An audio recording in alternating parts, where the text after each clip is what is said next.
आज है होली, सभी को हैप्पी होली। लेकिन क्या करें, मजबूरी है। भगोड़ी की हकीकत बताने के लिए हम कोई भी दिन नहीं छोड़ते। आप देखते होंगे 2, 3, 4 वीडियो जितना भी अपडेट होता है हम आप तक पहुंचाते जरूर, क्योंकि भगोड़ी को उसकी असली औकात याद दिलाना बहुत ज़रूरी हो जाता है हमारे लिए, वो भी ऐसे टाइम पर जब चारों तरफ से भगोड़ी शिकंजे में कसी हुई है। आज का वीडियो भगोड़ी के लिए बहुत ज़्यादा पावरफुल होने वाला है, क्योंकि कल भगोड़ी ने कहा कि भाई हम कल को होली खेलेंगे बड़े धूमधाम से, बड़े ज़बरदस्त तरीके से, बड़े मस्त तरीके से।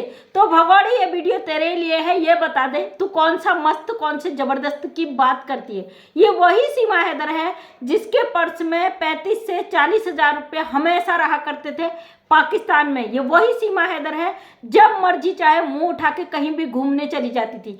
ये वही सीमा हैदर है जो लाखों का वीज़ा लेकर, पासपोर्ट तैयार करके नेपाल पहुंच जाती है, फिर नेपाल से इनलीगल तरीके से भारत पहुंच जाती है। अगर भूल गई हो तो याद दिला दूं कि तुम्हारा ये शब्द था कि मैं भूखी थी, प्यासी थी, मुझे मारा जाता था, पीटा जाता था, जबकि हैदर 80 से 1 लाख तक समथिंग हर मंथ इसे पे करता था। उन पैसों से अय्याशी करती थी, बिरयानी बड़े बड़े होटलों में खाती थी, लप्पू के परिवार में भेजती थी और लप्पू से दिन रात चैटिंग करती थी। यानी कि इसका इंटरनेट का भी खर्चा उसी से चलता था। बकाया पाकिस्तान में जितने भी पाले हुए इसके कुत्ते थे जिनका पेट भरती थी, हैदर के पैसों से भरती थी। ये वही सीमा हैदर है जो कहती थी मुझे लत्ता कपड़ा नहीं मिलता था, मैं एक ही सूट में घूमती थी। इसके 25-25 हज़ार के सूट पाकिस्तान से आए हैं। अब बात करते हैं भगोड़ी की दुर्दशा की। इसने अपनी गत ऐसी बना रही, यहाँ पे लाखों कमाती है यूट्यूब से, लाखों की ये मालकिन है, लेकिन इसकी खुद की जिंदगी कुत्ते से भी बदतर हो चुकी है।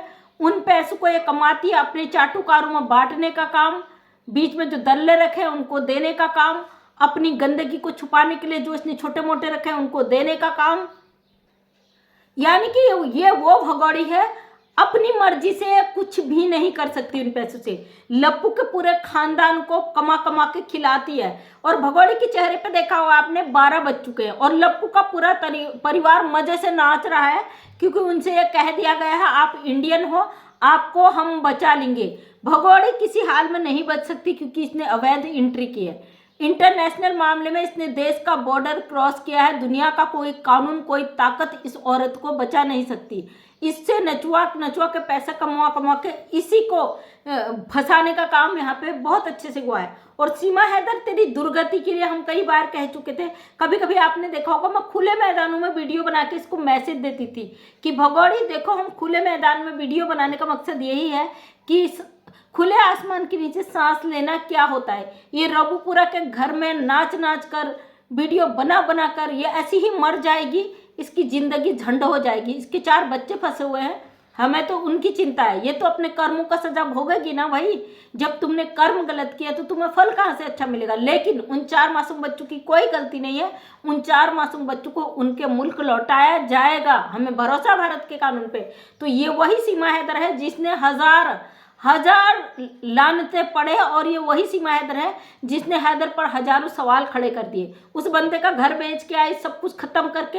अब अगर ये 10 रुपए का भी कोई चीज़ यहाँ पे खरीदती है, उसका भी क्रेडिट लप्पू के खानदान को जाता है कि मीना जी ये लाए, मीना जी वो लाए, आज मम्मी जी ये लाए, पापा जी ये लाए।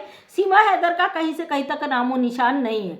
रही बचा कसर जो है इसके यार दोस्त, इसके भाई साहब आके पूरी कर देते हैं, हम सीमा जी के लिए ये लाए, ये लाए, ये लाए, जबकि वो सारा पैसा भगोड़ी का खुद नाच नाच कर कमाया हुआ है। कहते ना गंदगी की कमाई गंदगी में ही जाती है।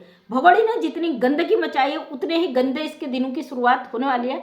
आज है होली, हम नहीं चाहते शुभ दिनों में कोई ऐसा काम किया जाए, लेकिन मेरा मानना है कि गलत चीज़ के लिए हमको कदम उठाए हैं तो उसको प्रॉपर तरीके से करना चाहिए। जब से मैंने चैनल बनाया है तब से मैंने कसम खाई थी कि मैं अपने चैनल पे काम करना कभी भी बंद नहीं करूँगी, चाहे स्थिति कुछ भी हो। और मेरा पर डे वीडियो जाता है 1, 2, 3 जितना भी जा सके, जितना मेरे लिए पॉसिबल होता है मैं उस पर काम करती हूँ। अगर किसी को प्रॉब्लम है तो भाई ना देखें, और लेकिन मैं अपना काम प्रॉपर तरीके से करती हूँ। स्थिति कुछ भी हो, मेरा हमेशा मैं मोटिवेट रहती हूँ। मेरा हमेशा ये मानना है हालात कैसे भी हो, आप अपने में एक स्ट्रॉन्ग पॉइंट रख के चलो। अगर आप सोशल मीडिया पे काम कर रहे हो तो अपने उस काम को कभी बहाना मत बनाइए, क्योंकि मैं कई बहनों को देखती हूँ, वो कहते हैं आज मैं वीडियो नहीं डाल सकती, मेरे घर में मेहमान आए हैं, आज मैं वीडियो नहीं डाल सकती, मेरा ये काम है, आज मैं वीडियो नहीं डाल सकती हूँ क्योंकि मैं बिजी हूँ। हर किसी की लाइफ में चीज़ें होती है, हर कोई एक फैमिली वाले हैं, हमारे भी होता है। लेकिन जब भी मुझे पता होता है कल मेरे लिए मैं बिजी रहती हूँ तो मैं आज ही अपने काम को कंप्लीट कर देती हूँ। हमेशा समय से पहले मेरा काम कंप्लीट रहता है, इसलिए सोशल मीडिया पे कभी भी मैं पीछे नहीं रहती हूँ। हाँ, कभी कभी हो जाता है, लेकिन वीडियो हमारा प्रॉपर जाता है। जो हमारा काम है उसको हम ईमानदारी से करते हैं। तो दोस्तों, सीमा हैदर भगोड़ी एक ऐसी महिला है जिसने अपने पैरों में कुल्हाड़ी मार ली।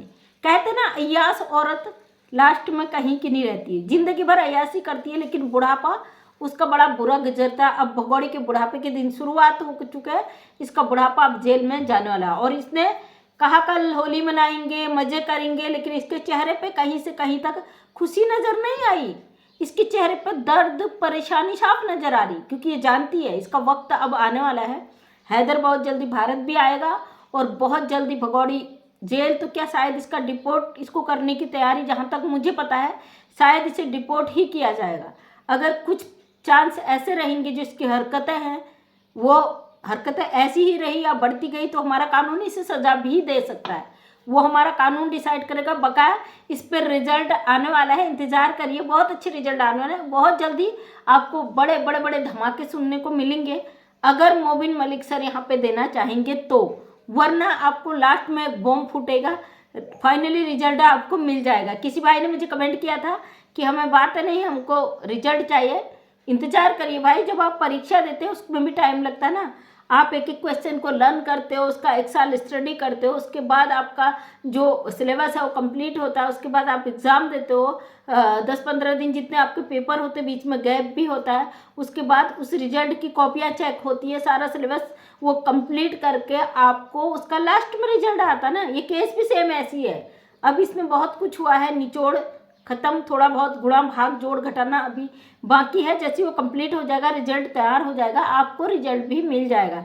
इंतजार करिए। उन सभी लोगों को होली की एक बार फिर से हैप्पी होली, शुभकामनाएं। सभी के जीवन में खुशियों का रंग लेके आए अगली होली। लेकिन इस केस से जो लोग जुड़े हैं उन लोगों को दिल से थैंक यू मेरा, और उनके लिए बहुत सारी खुशियाँ कि आप हमेशा पॉजिटिव रहे। आप एक योद्धा की तरह इस केस पे काम कर रहे थे, और आपसे आगे भी हम ऐसी उम्मीद रखते हैं कि आप आगे भी मोबिन मलिक सर को मोटिवेट करेंगे, हिम्मत देंगे, अंदर से हमारा भी हौसला अफजाई करेंगे, ताकि इस केस में हम और भी जोर शोर से आवाज़ उठा सकें, सत्य की राह में जो रोड़े हैं उनको कम कर सके और विजय की तरफ अपने कदम को बढ़ा सके। इसलिए कोई भी गलत बोलता है, नेगेटिव आपको कोई चीज़ गुमराह करने की कोशिश कर रहा है, उन चीज़ों पे ध्यान मत दीजिए। सिर्फ इस बात को याद रखिए कि मोबिन मलिक साहब इस केस पे हैं और वो बखूबी इस पे काम कर रहे हैं, और उसका रिजल्ट भी आपके सामने बहुत अच्छा आने वाला है। तो थैंक यू सो मच सभी का तहे दिल से धन्यवाद। सभी को happy Holi. Thank you so much.